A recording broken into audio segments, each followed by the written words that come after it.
After 4 straight regular season wins over the Tampa Bay Buccaneers, the New Orleans Saints were in a prime position to make it 5 straight in Week 2 after shutting out their NFC South rival in the first half for the second meeting in a row. But here's where it all went wrong for the black and gold. Late third quarter, Mark Ingram, one of the bright spots in this game, but his only mistake was a huge one. Fumble inside the 10-yard line, and it's ball right back to the Bucs, right on the doorstep. Now, here's the moment everyone is talking about. Marshon Lattimore getting into it with Tom Brady and Leonard Fournette, and here comes Mike Evans out of nowhere. Talk about a cheap shot. Both Lattimore and Evans ejected from the game, but which team would seize the momentum? The answer would be Tampa Bay, scoring 17 straight points after the fight, thanks in large part to 3 Jameis Winston interceptions in the fourth quarter. Bucs pulling away late, 20-10 final, and more than 24 hours later, everyone in the locker room still talking about that cheap shot.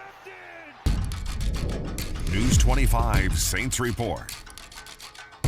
Sponsored by Bay Pest Control.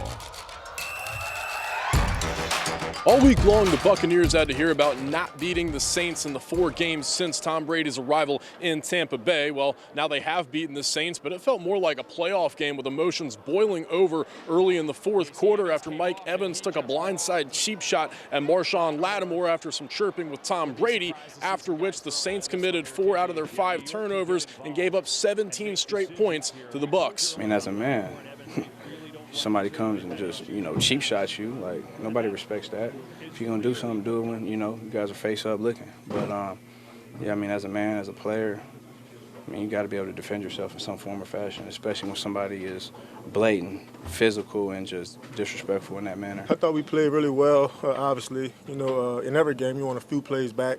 But, anytime you're playing against a quarterback like that, you got to put him away early. If you don't, he'll find a way to make one of those kind of plays. He was exactly who we thought he was. He gets the ball out fast. He doesn't allow you to hit him. He doesn't allow you to actually rush the passer. You have to eliminate the game elsewhere. So you talk about eliminating the run this week was the emphasis, was the focus, and you tell me what their average was per carry.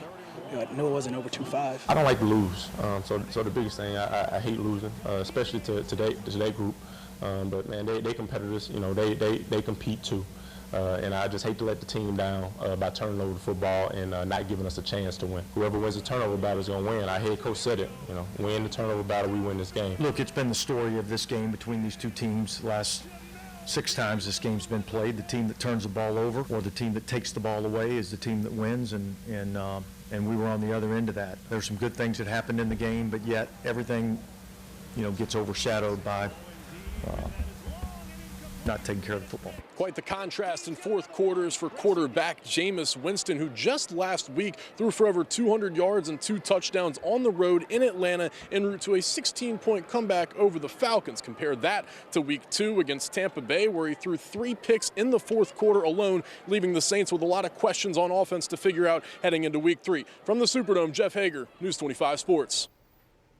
Next up for the black and gold, another noon kickoff Sunday on the road against the Carolina Panthers.